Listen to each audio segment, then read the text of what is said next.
ओम शांति। आज बाबा की हम 20 तारीख की मुरली सुनेंगे। मुरली का सार बाबा ने कहा, मीठे बच्चे, बाबा आया है तुम बच्चों को अविनाशी कमाई कराने। अभी तुम ज्ञान रत्नों की जितनी कमाई करने चाहो कर सकते हो। आज का प्रश्न है, आसुरी संस्कारों को बदलकर दैवी संस्कार बनाने के लिए कौन सा विशेष पुरुषार्थ चाहिए। उत्तर है, बाबा ने कहा, संस्कारों को बदलने के लिए जितना हो सके देही अभिमानी रहने का अभ्यास करो। देह अभिमान में आने से ही आसुरी संस्कार बनते हैं। बाप आसुरी संस्कारों को दैवी संस्कार बनाने के लिए आए हैं। पुरुषार्थ करो, पहले मैं देही आत्मा हूँ, पीछे यह शरीर है। गीत है, तूने रात गंवाई सो के। ओम शांति। यह गीत तो बच्चों ने बहुत बार सुने हैं। रूहानी बच्चों प्रति रूहानी बाप सावधानी देते रहते हैं कि यह समय खोने का नहीं है। यह समय बहुत भारी कमाई करने का है। कमाई कराने के लिए बाप आया हुआ है। कमाई भी अथाह है। जिसको जितनी कमाई करनी हो उतनी कर सकते हैं। यह है अविनाशी ज्ञान रत्नों से झोली भरने की कमाई। यह है भविष्य के लिए, वह है भक्ति, यह है ज्ञान। मनुष्य यह नहीं जानते कि भक्ति तब शुरू होती है जब रावण राज्य शुरू होता है।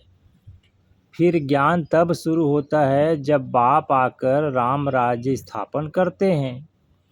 ज्ञान है ही नई दुनिया के लिए, भक्ति है पुरानी दुनिया के लिए। अब बाप कहते हैं, पहले तो अपने को देही ब्रैकेट में आत्मा समझना है। तुम बच्चों की बुद्धि में है हम पहले आत्मा है पीछे शरीर है, परंतु ड्रामा प्लेन अनुसार मनुष्य सब रांग हो गए हैं। इसलिए उल्टा समझ लिया है कि पहले हम देह हैं फिर देही हैं। बाप कहते हैं, यह तो विनाशी है, इसको तुम लेते और छोड़ते हो। संस्कार आत्मा में रहते हैं। देह अभिमान में आने से संस्कार आसुरी बन जाते हैं। फिर आसुरी संस्कारों को दैवी बनाने के लिए बाप को आना पड़ता है। यह सारी रचना उस एक रचता बाप की ही है। उनको सब फादर कहते हैं, जैसे लौकिक बाप को भी फादर ही कहा जाता है। बाबा और मम्मा यह दोनों अक्षर बहुत मीठे हैं। रचता तो बाप को ही कहेंगे, वह पहले माँ को अडॉप्ट करते हैं फिर रचना रचते हैं। बेहद का बाप भी कहते हैं कि मैं आकर इनमें प्रवेश करता हूँ। इनका नाम बाला है। कहते भी हैं भागीरथ। मनुष्य का ही चित्र दिखाते हैं, कोई बैल आदि नहीं है। भागीरथ मनुष्य का तन है। बाप ही आकर बच्चों को अपना परिचय देते हैं। तुम हमेशा कहो हम बाप दादा के पास जाते हैं, सिर्फ बाप कहेंगे तो वह निराकार हो जाता। निराकार बाप के पास तो तब जा सकते जब शरीर छोड़े। ऐसे कोई भी जा नहीं सकते। यह नॉलेज बाप ही देते हैं। यह नॉलेज है भी बाप के पास। अविनाशी ज्ञान रत्नों का खजाना है। बाप है ज्ञान रत्नों का सागर। पानी की बात नहीं, ज्ञान रत्नों का भंडारा है। उनमें नॉलेज है। नॉलेज पानी को नहीं कहा जाता। जैसे मनुष्य को बैरिस्टरी डॉक्टरी आदि की नॉलेज होती है, यह भी नॉलेज है। इस नॉलेज के लिए ऋषि मुनि आदि सब कहते थे कि रचता और रचना के आदि मध्य अंत की नॉलेज हम नहीं जानते। वह तो एक रास्ता ही जाने। झाड़ का बीज रूप भी वही है। सृष्टि के आदि मध्य अंत का राज, सृष्टि के आदि मध्य अंत का नॉलेज उसमें है। वह जब आए तब सुनाए। अभी तुमको नॉलेज मिली है, तुम इस नॉलेज से देवता बनते हो। नॉलेज पाकर फिर प्रारब्ध पाते हो। वहाँ फिर इस नॉलेज की दरकार नहीं रहेगी। ऐसे नहीं कि देवताओं में यह ज्ञान नहीं है तो अज्ञानी है, नहीं। वह तो इस नॉलेज से पद प्राप्त कर लेते हैं। बाप को पुकारते ही हैं कि बाबा आओ, हम पति से पावन कैसे बने, उसके लिए रास्ता अथवा नॉलेज बताओ, क्योंकि जानते नहीं हैं। अभी तुम जानते हो हम आत्माएं शांति धाम से आई हैं, वहाँ आत्माएं शांति में रहती हैं। यहाँ आए हैं पाठ बजाने। यह पुरानी दुनिया है तो जरूर नई दुनिया थी। वह कब थी? कौन राज्य करते थे यह कोई नहीं जानते। तुमने अभी बाप द्वारा जाना है, बाप है ही ज्ञान का सागर, सद्गति दाता। उनको ही पुकारते हैं कि बाबा आकर हमारे दुख हरो, सुख शांति दो। आत्मा जानती है परंतु तमो प्रधान हो गई है, इसलिए फिर से बाप आकर परिचय दे रहे हैं। मनुष्य न आत्मा को न परमात्मा को जानते, आत्मा को ज्ञान ही नहीं जो परमात्मा अभिमानी बने। आगे तुम भी नहीं जानते थे, अभी ज्ञान मिला है तो समझते हैं बरोबर। सूरत मनुष्य की थी और सीरत बंदर की थी। अभी बाप ने नॉलेज दी है तो हम भी नॉलेजफुल बन गए।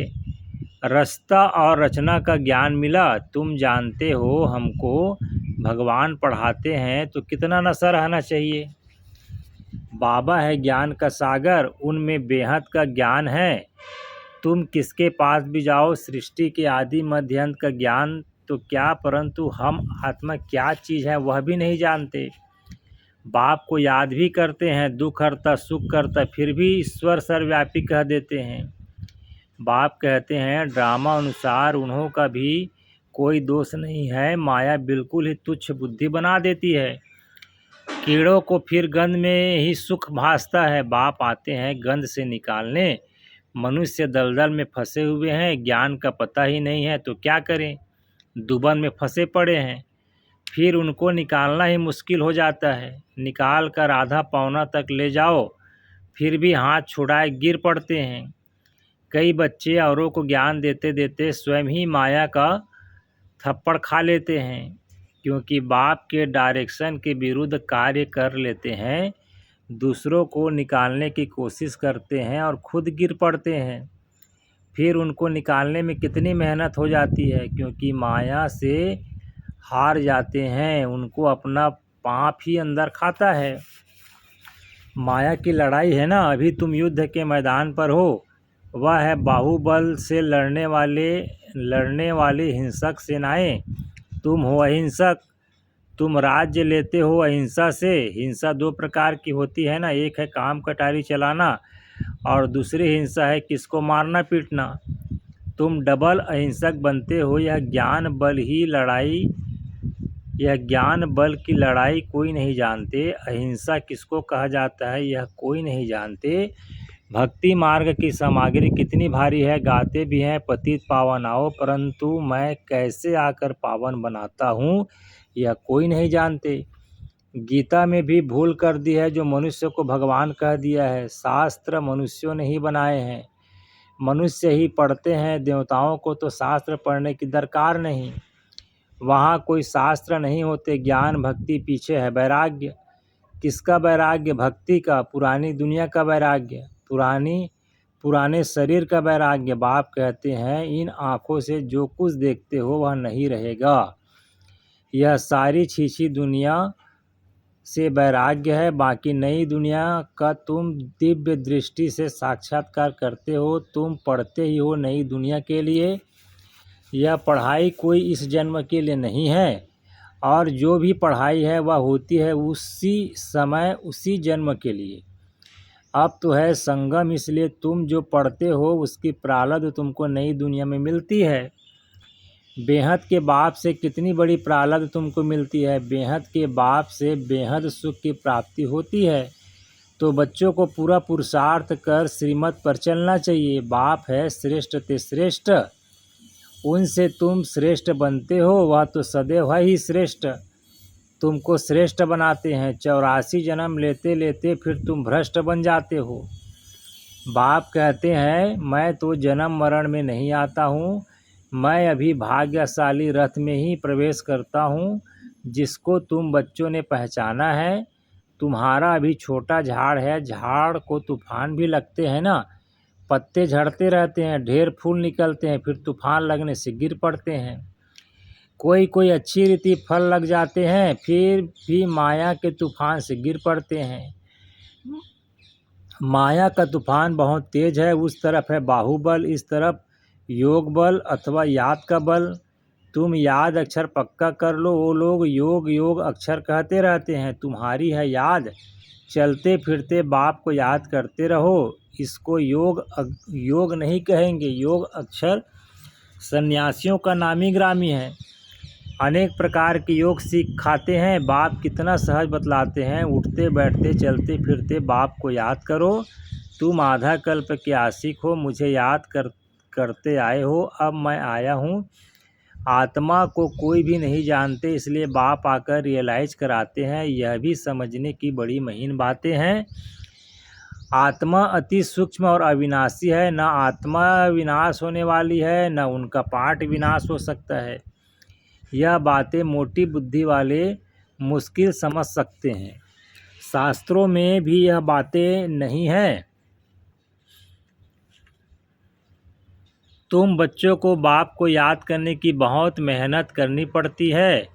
ज्ञान तो बहुत सहज है, बाकी विनाश काले प्रीत बुद्धि और विपरीत बुद्धि, यह याद के लिए कहा जाता है। याद अच्छी है तो प्रीत बुद्धि कहा जाता है। प्रीत भी अभ्यभिचारी चाहिए। अपने से पूछना है, हम बाबा को कितना याद करते हैं। यह भी समझते हैं, बाबा से प्रीत रखते रखते जब कर्मातीत अवस्था होगी तब यह शरीर छूटेगा और लड़ाई लगेगी। जितना बाप से प्रीत होगी तो तमो प्रधान से सतो प्रधान बन जाएंगे। इम्तहान तो एक ही समय होगा ना। जब पूरा समय आता है, सबकी प्रीत बुद्धि हो जाती है, उस समय फिर विनाश होता है। तब तक झगड़े आदि लगते रहते हैं। विलायत वाले भी समझते हैं, अभी मौत सामने खड़ा है, कोई प्रेरक है जो हमसे बाम्स बनवाते हैं, परंतु कर क्या सकते हैं। ड्रामा की नूंद है ना। अपनी ही साइंस बल से अपने कुल का मौत लाते हैं। बच्चे कहते हैं पावन दुनिया में ले जाओ, तो शरीरों को थोड़ी ले जाएंगे। बाप कालों का काल है ना। यह बातें कोई नहीं जानते। गाया हुआ है, मिरवा मौत मलुका शिकार। वह कहते विनाश बंद हो जाए, शांति हो जाए। अरे विनाश बिगर सुख शांति कैसे स्थापन होगी। इसलिए चक्र पर जरूर समझाओ। अभी स्वर्ग के गेट खुल रहे हैं। बाबा ने कहा है, इस पर भी एक पुस्तक छापो, गेट वे टू शांति धाम सुख धाम। इनका अर्थ भी नहीं समझेंगे। वह है बहुत सहज, परंतु कोटों में कोई मुश्किल समझते हैं। तुमको प्रदर्शनी आदि में कभी दिल शिकस्त नहीं होना चाहिए। प्रजा तो बनती है ना, मंजिल बड़ी है, मेहनत लगती है। मेहनत है याद की, उसमें बहुत फेल होते हैं। याद भी अभ्यभिचारी चाहिए। माया घड़ी घड़ी भुला देती है। मेहनत बिगड़ थोड़ी कोई विश्व के मालिक बन सकते हैं। पूरा पुरुषार्थ करना चाहिए। हम सुख धाम के मालिक थे, अनेक बार चक्र लगाया है, अब बाप को याद करना है। माया बहुत विघ्न डालती है। बाबा के पास सर्विस के भी समाचार आते हैं। आज विद्वंत मंडली को समझाया, आज यह किया। ड्रामा अनुसार माताओं का नाम वाला होना है। तुम बच्चों को यह ख्याल रखना है, माताओं को आगे करना है। यह है चैतन्य दिल वाला मंदिर। तुम चैतन्य में बन जाएंगे, फिर तुम राज्य करते रहेंगे। भक्ति मार्ग के मंदिर आदि रहेंगे नहीं। अच्छा, मीठे मीठे सिक्के दे बच्चों प्रति माता पिता बाप दादा का याद प्यार और गुड मॉर्निंग। रूहानी बाप की रूहानी बच्चों को नमस्ते। और हम रूहानी बच्चों का भी रूहानी माता पिता बाप दादा को याद प्यार गुड मॉर्निंग, नमस्ते बाबा नमस्ते। धारणा के लिए मुख्य सार है पहला, एक बाप से अभ्यभिचारी प्रीत रखते रखते कर्मातीत अवस्था को पाना है। इस पुरानी देह और पुरानी दुनिया से बेहद का वैराग्य हो। दूसरा पॉइंट, कोई भी कर्तव्य बाप के डायरेक्शन के विरुद्ध नहीं करना है। युद्ध के मैदान में कभी भी हार नहीं खानी है। डबल अहिंसक बनना है। फिर बाबा ने वरदान दिया, शुभ भावना से सेवा करने वाले बाप समान अपकारियों पर भी उपकारी भाव, जैसे बाप अपकारियों पर उपकार करते हैं, ऐसे आपके सामने कैसी भी आत्मा हो, लेकिन अपने रहम की वृत्ति से शुभ भावना से उसे परिवर्तन कर दो। यही है सच्ची सेवा। जैसे साइंस वाले रेत में भी खेती पैदा कर देते हैं, ऐसे साइलेंस की शक्ति से रहमदिल बन, अपकारियों पर भी उपकार कर धरनी को परिवर्तन करो। स्व परिवर्तन से, शुभ भावना से कैसी भी आत्मा परिवर्तन हो जाएगी, क्योंकि शुभ भावना सफलता अवश्य प्राप्त कराती है। आज का स्लोगन है, ज्ञान का सिमरण करना ही सदा हर्षित रहने का आधार है। ज्ञान का सिमरण करना ही सदा हर्षित रहने का आधार है। अव्यक्त इशारे रूहानी रॉयल्टी और प्यूरिटी की पर्सनालिटी धारण करो। आप ब्राह्मणों जैसी रूहानी पर्सनालिटी सारे कल्प में और किसी की भी नहीं है, क्योंकि आप सबकी पर्सनालिटी बनाने वाला ऊंचे से ऊंचा स्वयं परमात्मा है। आपकी सबसे बड़े से बड़ी पर्सनालिटी है स्वप्न व संकल्प में भी संपूर्ण प्यूरिटी। इस प्यूरिटी के साथ साथ चेहरे और चलन में रूहानियत की भी पर्सनालिटी है। अपनी इस पर्सनालिटी में सदा स्थित रहो तो सेवा स्वतः होगी। ओम शांति।